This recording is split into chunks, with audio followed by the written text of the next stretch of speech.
Hey, how you doing?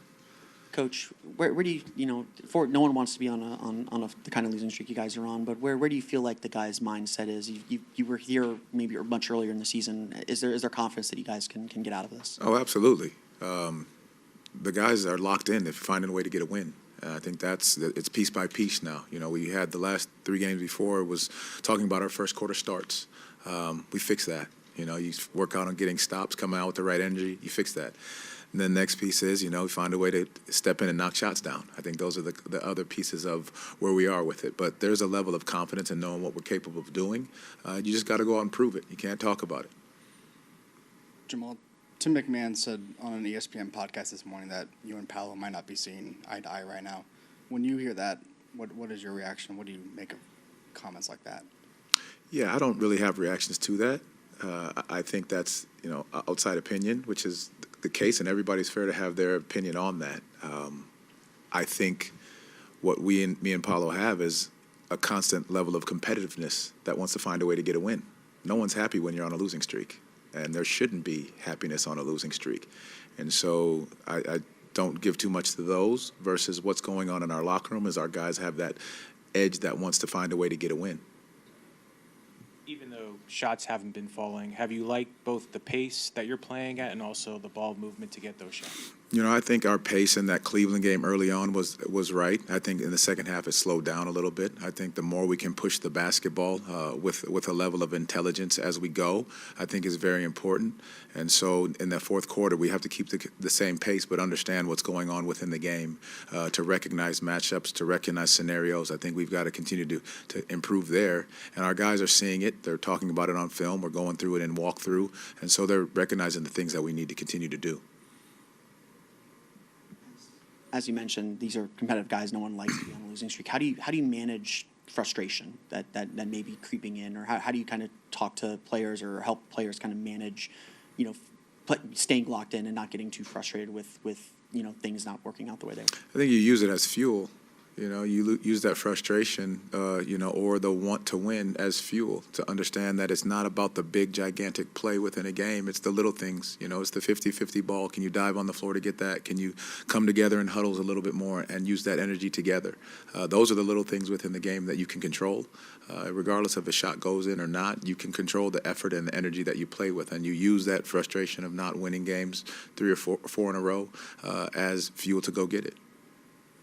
Coach, you guys really pride yourself on rebounding. Miami's been offensively rebounding the ball at a really high level. And so is it just a will to go get it? Is it schematics? Like, what are you seeing? And, are you expecting a battle here? Oh, without a doubt. They started the season that way, then it fell off a little bit, and now they've gone back to that. The numbers are now starting to prove it for them.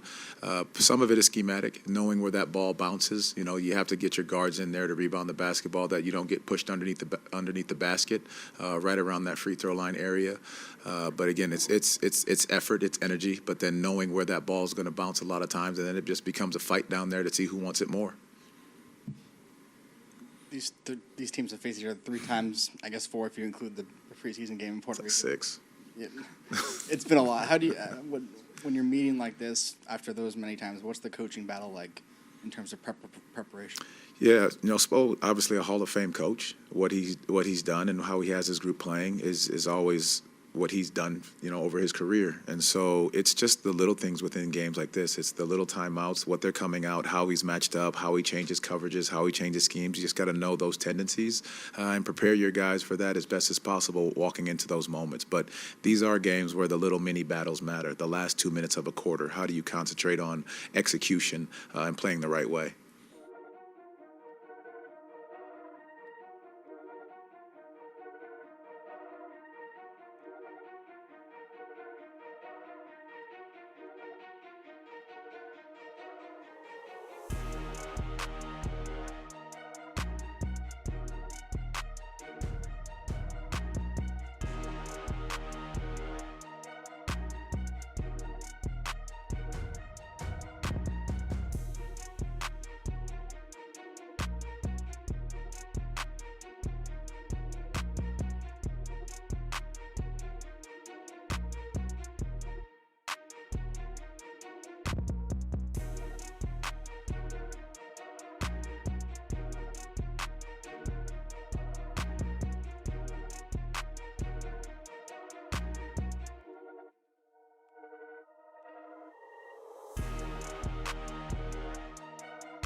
What's up, Magic fans? I'm OrlandoMagic.com's Dan Savage, joined by Magic Audio Network's Chrissy Birdsall, and we're here to discuss the Orlando Magic's matchup against the Southeast Division rival, Miami Heat. Chrissy, how you doing tonight? I'm doing well, excited for yet another matchup with the Miami Heat. Now, it's been a while since the last time these two teams played each other, but I think we're at the fourth round. If you count the regular season, and then if you count the preseason, I believe it's the sixth. Yeah, no doubt about that, Chrissy.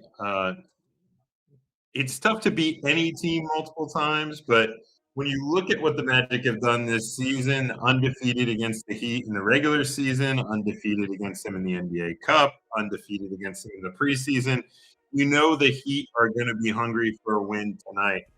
But we're going to break down all the action today on Courtside Countdown presented by Hard Rock Bet. And for those of you watching at home, you'll be able to catch the action on FanDuel Sports Network beginning at 7 p.m. Eastern Time as Dante Marchitelli, JT, Kendra Douglas all have the pregame show, get you ready for action, which will begin a little bit later than normal, 7:30 p.m. Eastern Time.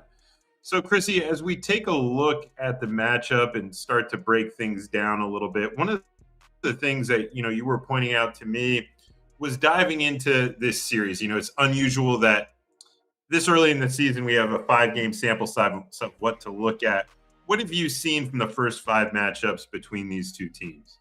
You got to feel good about the first 5 matchups because it goes in the way of 5-0 Orlando, at least when you go back all the way to the preseason. In the regular season, that's 3-0.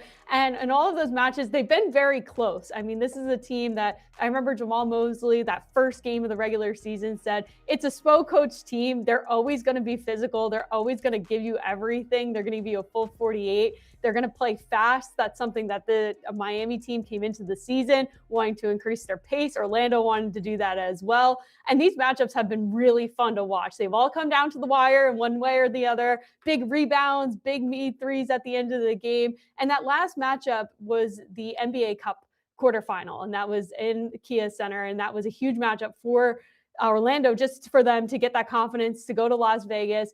And that was a match that you had Paolo Banchero come back. He played in that the second one against Miami, and then he was in the third one as well.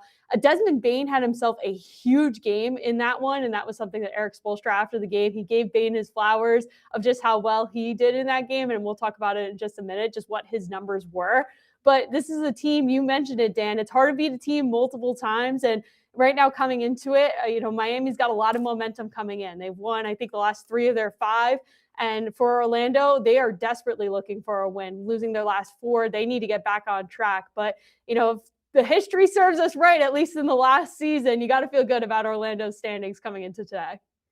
Yeah, no question about that. Miami is playing better basketball, and this is the first game of this series. It's crazy to think that they've played 5 times that will actually be in Miami. We had the one in Puerto Rico in the preseason, a preseason game at Kia Center, and then due to the NBA Cup, 3 games at Kia Center versus the Heat already this season. So this will be the first one in the 305, where Miami is 15-7 this season. So they're a much different team at home than they are on the road. And when you look at tonight's matchup, the Heat putting up 119.7 points per game. That's top 5 in the NBA, shooting over 46% from the field. Pretty close to the Magic, but still finding ways to put up that many points. And then on top of that, shooting well from 3-point range and the like. As we alluded to here, that's going to be a tough thing to watch, but close thing to watch when you look at this 2 teams playing. But Chrissy, as we've said many times on this show, this is an interactive thing. So for all your questions, for all your comments, put them in YouTube, put them in Facebook, put them in whatever social media platform you're viewing on. We'll be more than happy to get to them. Looking at some of the injury reports, what stood out to you about, where Miami is? We all know where Orlando's standing, but there are some late updates to the injury report there, Chrissy. Exactly. And one thing I think Miami does is that no matter how major or minor the injury is, they are throwing them on the injury report. I heard Dante and Jake talking about it just a few minutes ago on Magic Insiders on 96.9 The Game. And they were going over that status report. And I mean, they basically have almost every single player listed on this status report, no matter what the injury is. But I know earlier today, they said that Tyler Hero was going to be out with a rib injury. Jaime Jaquez Jr. is available. He had a left knee sprain. He had missed some time. But there's been, some big updates. Pelle Larsson and Norman Powell are both available. And then Davian Mitchell is out with the left shoulder sprain. Khalil Ware also is in with a right hamstring injury that he had. Lots of moving parts with this team, obviously, depending on who was going to be in or out. A lot of players, especially some of these guys like Norman Powell, Pelle Larsson, seeing that the Magic have seen them a few times already this season. And some of these guys played really well against the Magic throughout this season. So I was really curious coming in and was kind of waiting for those updates to see who officially was in and who was officially out. But yeah, of all of the availables and outs, I mean, they got a couple of their main guys back, Norman Powell being a big one, Khalil Ware coming off the bench is he's going to be another big one as well for this team.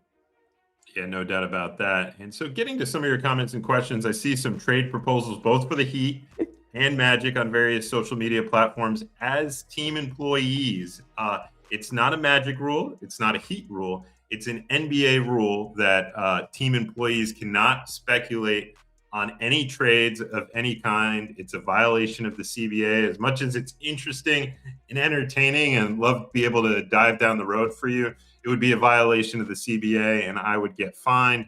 And I don't make nearly enough money. I don't know about you, Chrissy, but to cover that. So we're going to avoid that on this show, but appreciate all the questions and comments in that regard. Feel free to discuss amongst yourself. Continuing to look at the matchup, there's a big number right there, Chrissy, and I think it's points off turnovers. Both these teams thrive in transition and creating offense through their defense. That's been staples of both these teams. Where I think Miami is a little bit different is they're playing with pace regardless of make or miss, whereas the Magic, on the other hand, like to be calculated in their pace, really operating fast when they get a stop and then being a little bit more methodical when they get a miss. What else has stood out to you about this Heat team in some of these early matchups? I think you can draw a lot of similarities actually between these teams, and not just because they're both in Florida, but just with all of the stuff that they've gone through this season. I mean, we've talked about the Heat injuries and what that availability report looks like tonight. Obviously, we have dove well into what the Magic's injury history has been this year, but there was something that stood out to me after the last game. I went back and I listened to Eric Spoelstra's comments. I was talking about what he said about Desmond Bane, but one thing he had said about his team and why they weren't able to come away with that cup win was he said that in the second half, especially, they were struggling with this concept where they weren't making their shots, but they weren't going back and getting their defensive stops. Does that sound a little bit familiar to you, Dan? I feel like that's something that we heard Jamal Mosley say not even a few games ago, is how the offense and the defense have to be complementary to one another. And it sounds like the Heat were going through that in December, and it seems like after that they fixed it around a little bit. I mean, they're still one of the fastest teams in the NBA. I believe they're one of the top 5, if not number 1 in pace overall. Fifth in fast break points. Fifth in fast break points at 18 fast break points a game. This is a team that if they get a stop, they're going out and running. And I remember back in December, even Jamal Mosley said, you don't want to get caught up in that rat race pace. I think he was talking about Chicago, but also alluding to Miami as well. These teams like to go out and play very fast. So for Orlando, I think they got to keep that same mentality tonight going into today's game. You don't want to get caught in that rat race pace, and you got to limit those fast break opportunities for Miami. That's something that they're really good at this year. And Orlando has struggled. They're 20th in fast break defense, so allowing almost 16 fast break points a game. So that's going to be a big stat tonight going into this game. I think we'll have to see how they do. Yeah, no doubt about that. Going through some of the comments, seeing our good friend Buck, not as many positive comments tonight, Dan. We understand in the midst of a 4-game losing streak, nobody is happy. Everybody's frustrated. Everybody wants to find a way to get a win. And, that's why we're here, to look at the ways that the Magic could get a win tonight. Will asking an injury update on Colin Castleton. Love the deep tracks here. I talked to some of the, Osceola guys, and first off, shout out to Osceola, who's moved out to number 1 in the Eastern Conference in the G League. They're playing really well, especially considering a guy like Colin Castleton, who was brought there to be an integral part of that team, has been out. I see him making progress. I could see a late February, early March return for Colin Castleton, but as you know, with the Magic, we could give you the company line there. It's going to be about how he responds to treatment and going day by day there. But those are some of the things I'm seeing out of Colin Castleton. Works hard, good kid. Love everything about it. All good, Buck. We understand what it's like to be a fan. So, we'll find ways to get victories out of this. If you need any source of inspiration, just take a look at the LA Clippers.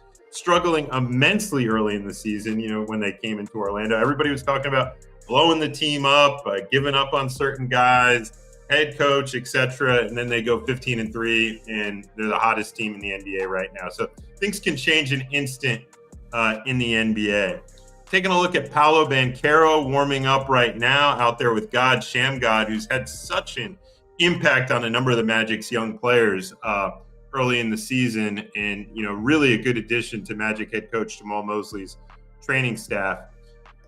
Getting his work up. Chrissy, we saw a dominant and aggressive Paolo Banchero against the Cleveland Cavaliers, kind of picked up where he left off in the fourth quarter of the prior matchup at Kia Center, was aggressive throughout in Cleveland. What did you see out of P5? I was very impressed with how he played, especially in that second half. I think that's when he really started to come on with this team. It felt like the first half was all Desmond Bane against Cleveland, where he had those 10 points in the first quarter, and then he kind of cooled off after that. But Paolo had 15 points in the third quarter. I think he had 5 rebounds as well. Finished with 23 points in that second half alone. He was not only making his shots, but he was getting downhill. He attempted 13 of the 15 teams' total free throw attempts. And even though he converted only on 9 of them, just good things to see from Paolo and good things that need to continue. You need to continue seeing from him. I know Coach Mosley after the game said he was ultra aggressive, not just aggressive, ultra aggressive, saying he was demanding the ball, commanding the floor, and that's just stuff that they need to see more from him. I know the big thing has been getting those rebounds, getting those assists, getting looks for other guys on the team. But when those games come down to it and Paolo feels like he needs to take up and step into a role and be that primary scorer, you've seen him do that a lot, especially in the month of January. He's been putting up his highest numbers of the season so far. Yeah, and pardon me, Chrissy, but if you paid attention to the Clippers, which I was talking about, there was a tweet that went, viral of a fan saying if they went 15-3 at any stretch of the season, he would print that tweet out and eat it. And, he's kind of a podcaster, blogger, fan of the Clippers, and he actually had to eat that tweet live the other night after they went into a 16-3 stretch. So I saw some fans commenting, both Blake and Kyle, saying that they will eat a tweet if the Magic go 15-3 at any point this season. So just took a screenshot there to make sure I have the receipts when and if that happens for the Orlando Magic tonight. But one of the guys that's going to have to play a big role, we touched on him a little bit earlier, Chrissy, if the Magic, want to get a win, is that guy that's on camera right now, Desmond Bane. He, as you mentioned earlier, was big against Miami earlier this season. What do the Magic need to see out of Desmond Bane tonight? I think the big thing with Desmond Bane is, I heard Wendell Carter Jr. talk about it just a few days ago, was getting him more open looks. And in that first and second quarter, they were letting Desmond Bane cook. We talked about it. He had 15 points in that first half against Cleveland. And we saw that a little bit earlier in the season. Towards the end of that NBA Cup, he had a couple of 37-point performances. Against Miami in the quarterfinals, he put up another 37 points. 37 seems to be that lucky number for Desmond Bane. And he was shooting really efficiently, almost 60% from the floor. He was 6 of 9 from three-point land. Also had himself, a very solid all-around effort too on the rebounds and assist side. And I talked about what Eric Spoelstra said after, is that he got going, and once he gets going, he could be really tough to stop, because when he gets his open looks and he's able to convert them, then he feels more confident getting downhill and converting on those too. We've seen him do that even when he's not shooting the three ball as efficiently. So I think that everybody, all around collective effort, needs to find a way to get Desmond Bane his open looks early and get him going, because once he gets into a shooting rhythm, he is really tough to stop. Yeah, no doubt about that. And the Heat have a guy across the way in Norman Powell, who was upgraded to probable as we mentioned earlier. It looks like they'll have him tonight. He's been their big offseason addition from the shooting guard, small forward spot, depending on how their lineup's going. Probably one of the big guys for the Orlando Magic to contain tonight. Wouldn't you say so, Chris? Absolutely. I do want to touch on this comment from James King. He kind of emphasized what I said. Bane needs to cut to the basket more for being smaller. He's great down low. But yeah, this Miami team, I mean, there's a lot of different guys who can come out at any different point, and a lot of different guys who've played well against the Magic all throughout the season. So I'm very curious to see what they're going to do. I mean, you talked about Norman Powell. In the 3 games he's played, he's been a little bit over his average points, averaging almost 26 points per game. And he's shooting over 40% from the floor as well as the 3-point range. So, I mean, that's a guy that, you know, Jamal Mosley, this team's going to have to key in as that number 1 guy to try and stop today. Yeah, and as, you know, going through some of the comments, I see, Luis Rosario saying the Miami Cup was one of Dell's double-doubles this year. Absolutely. He played some crucial roles down the stretch against Miami in a number of those outings, coming up with key offensive rebounds down the stretch. Him and Bam Adebayo have a long-standing history. They've gone against each other already 5 times this season, usually go up against each other at least 4 times a year, and lately we've been playing them in the preseason, so it's been even more.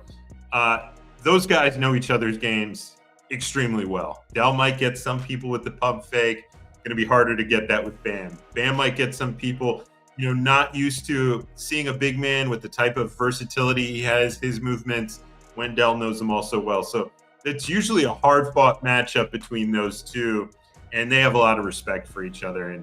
And Bam could change a game. He's a guy who can stuff the stat sheet in a hurry, can he, Chris?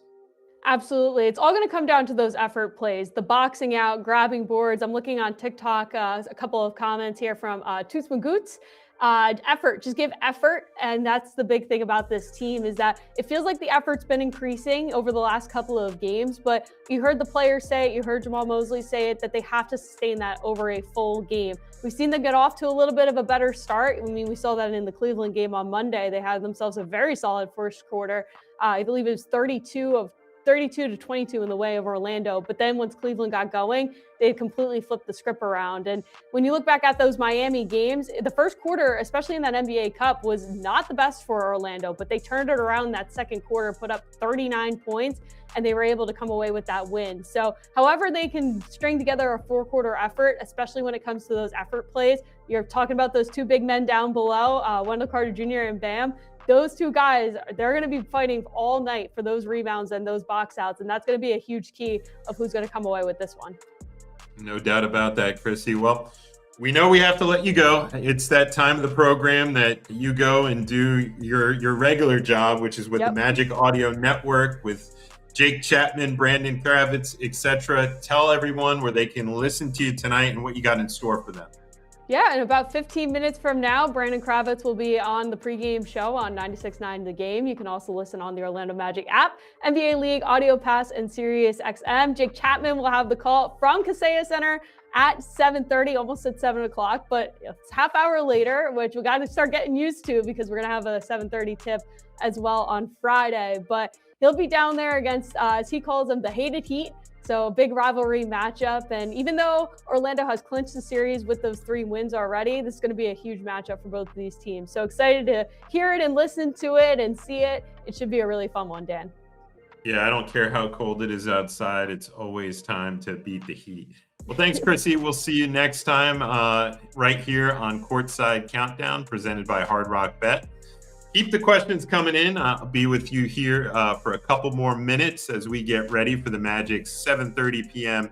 Eastern Time tip-off against the Miami Heat. As always, tonight's game will be on FanDuel Sports Network.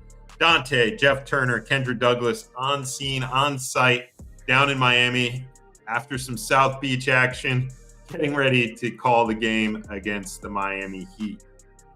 Getting into some of the things that Jaylen Suggs said at shoot-around today, I thought Jaylen did a great job. He's one of the guys that, Magic fans have listened to his press conferences, his interviews, is always very insightful, gets a little bit deeper, introspective, and, was just flat out, we got to get off the skate. That was his number one thing. And, part of growth, part of the challenge each season is how professional can be a team be during a losing stretch? How can they get out of it?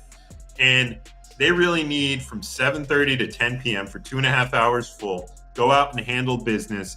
Come home with a win. Change the momentum. Change the mood of everything going on. Look, you can say everything you want, but until you come out and put a full 48-minute performance together, until you get a win, everybody's going to be a little bit frustrated with the outcome. And I think that's what the Magic are dealing with right now. It's been a tough stretch. They've had long road trips. They've had, guys in and out of the lineup. They've had to constantly adjust to rotation. They've had to play without star players. That starts to wear on you, and you tack on 4 losses. With that, it's going to be a bit taxing. But I think the Magic can come away with a win over the Heat tonight.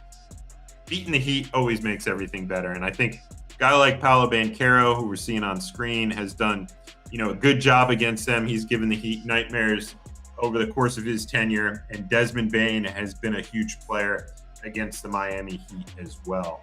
And, when we look at Desmond's performance the other night against the Miami Heat at against the Cleveland Cavaliers, had a 19-point performance. He's been playing extremely well as well. And so, we're gonna listen to some of the sound from today's action, starting with Jaylen Suggs at shoot around today, getting ready for tonight's matchup in Miami. So, Jaylen, what are the keys tonight against this Miami team? We played really well against them this year. So we know we're going to come out aggressive, come out hard. So I think for us, really buying into our process, you know what I'm saying, making sure that we're locked in on the defensive end.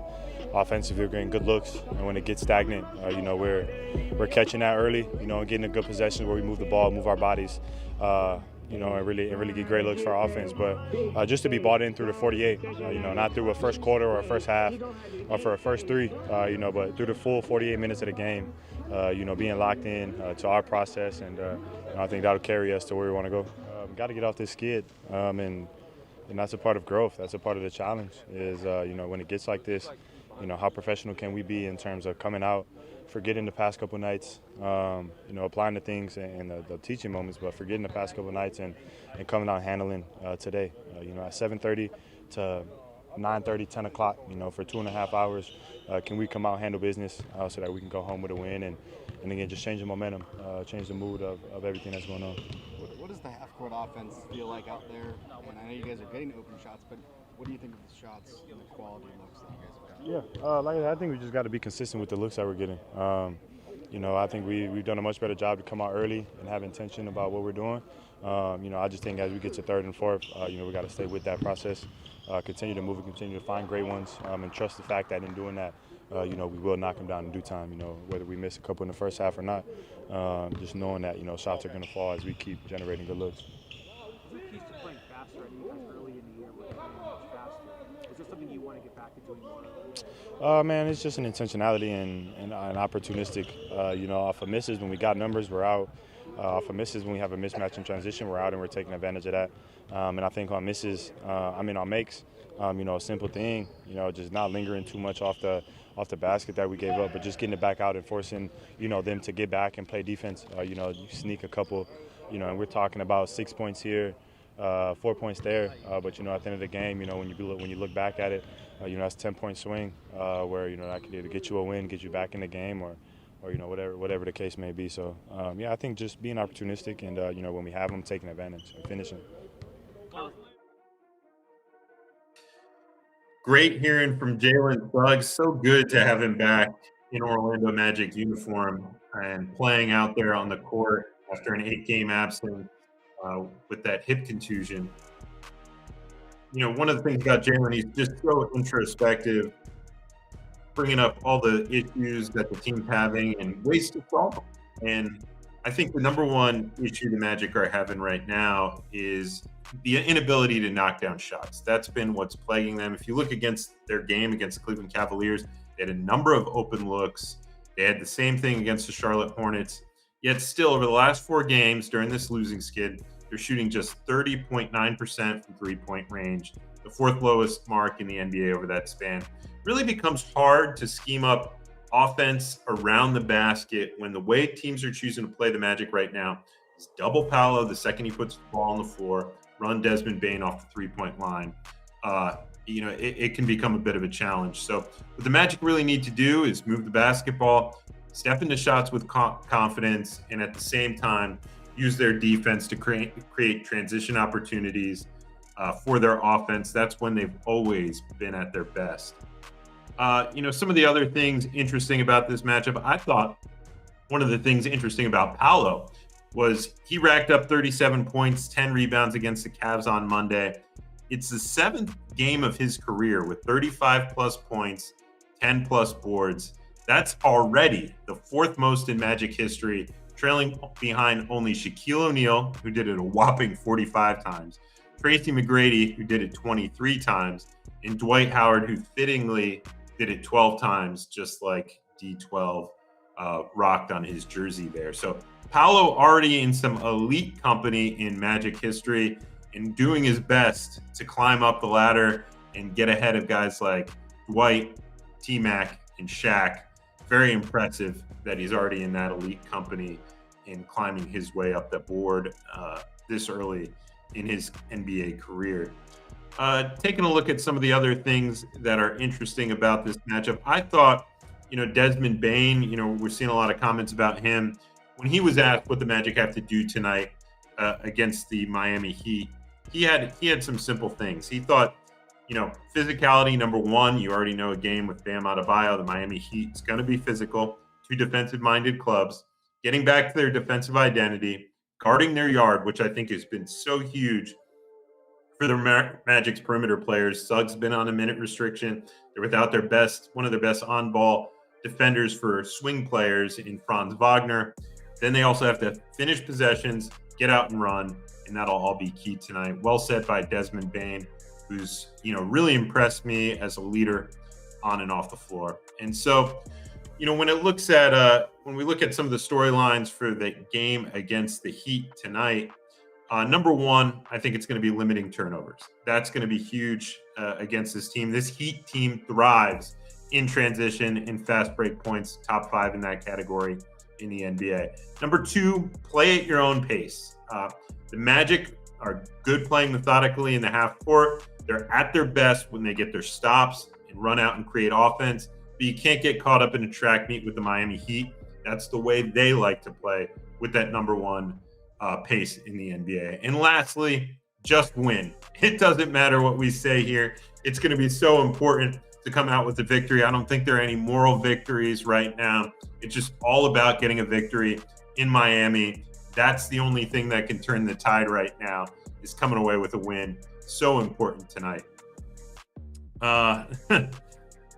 As we look at a guy like Tyus Jones warming up, he can be impactful in the way that, he doesn't turn the ball over. And I think we're seeing him guide along young guys like Anthony Black and Jace Richardson, whose minutes have been kind of increasing in moments in times when Magic head coach Jamal Mosley likes him in that rotation. But the one thing that Jace has to do, he had a costly turnover in one of those Cavs games that kind of swung the momentum the other way.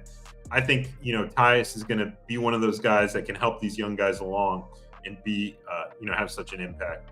And then taking a look at the upcoming schedule for the Orlando Magic, we know that they're coming home. They're going to be playing the Toronto Raptors and then going to the San Antonio Spurs, be on that trip, 4 p.m. Eastern time tip against the Spurs, and then closing out another 2-game road trip against the defending champion OKC Thunder. That's not going to be an easy matchup by any stretch of the imagination. But boy, if the Magic can come away with some wins in this next stretch here, people will be feeling a lot different about things. Well, that'll do it for this edition of Courtside Countdown presented by Hard Rock Bet.